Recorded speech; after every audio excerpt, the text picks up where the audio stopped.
para distinguir entre la distancia y el desplazamiento, que puede llegar a sonar algo un poco tonto, pero a veces muchas personas lo confunden, ya que la distancia es una magnitud escalar que solo indica cuánto se recorrió, mientras que el desplazamiento es una magnitud vectorial que indica el cambio de posición respecto a un punto inicial.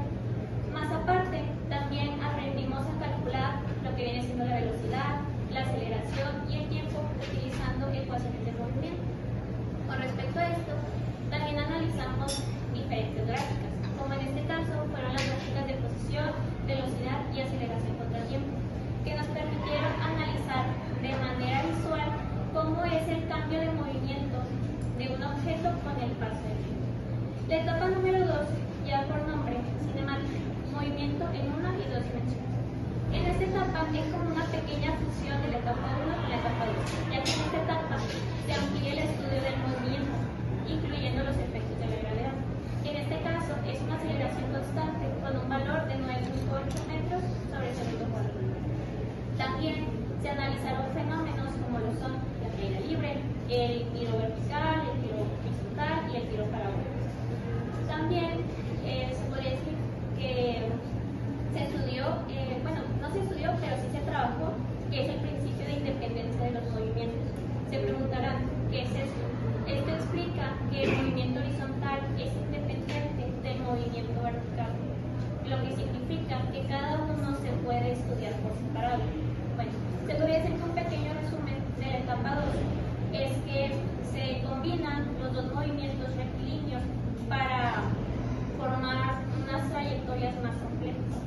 La etapa número 3 tiene por nombre movimiento circular. ¿Qué quiere decir esto? Que en esta etapa se estudió el movimiento circular uniforme, que explica cuando un objeto gira alrededor de un punto manteniendo un radio constante. Claramente, al ser un tema nuevo que no tiene nada que ver con el movimiento en una o dos dimensiones, se le agregaron nuevas magnitudes propias del movimiento circular. Se preguntarán cuáles son. Bueno, son el desplazamiento angular, la velocidad angular, la frecuencia, el periodo, entre otros. Estas ayudan para poder, podríamos decir, calcular ya sea su alcance, su tiempo de vuelo, su altura máxima y se podría decir también la velocidad final de un proyectil. Y también en esta etapa nos permitió conocer el movimiento circular, que está presente en muchas cosas cotidianas y en diversidad de cosas. También se abordaron los conceptos que son aceleración y fuerza centrífuga. Además, se abordó también el concepto de torque. ¿Qué quiere decir que es un torque o pues no lo conocen? El torque es una fuerza que genera una rotación. La última etapa que vimos en este semestre fue la etapa número 4, que es aplicaciones de las leyes de Newton. En esta etapa vimos diferentes cosas y muchas de ellas, pero una de las que más vimos, y supongo yo que fue también una de las que aprendimos, fue a poder realizar diagramas de cuerpo libre, o como nosotros los conocemos, DCI, en la cual podemos ver e interpretar de manera visual las fuerzas que actúan sobre un objeto, ya sea la fuerza normal, la fuerza de fricción o el peso, entre otros. También podemos ver o podemos observar aquí que son las fuerzas de fricción y así como está. En la parte de la fuerza de fricción es para que no se siga o impedir el inicio de un movimiento. La estática es la rama de la física que estudia el equilibrio de los cuerpos, utilizando la suma de ellos. Se podría decir que es la suma de sus fuerzas para que dé igual a cero.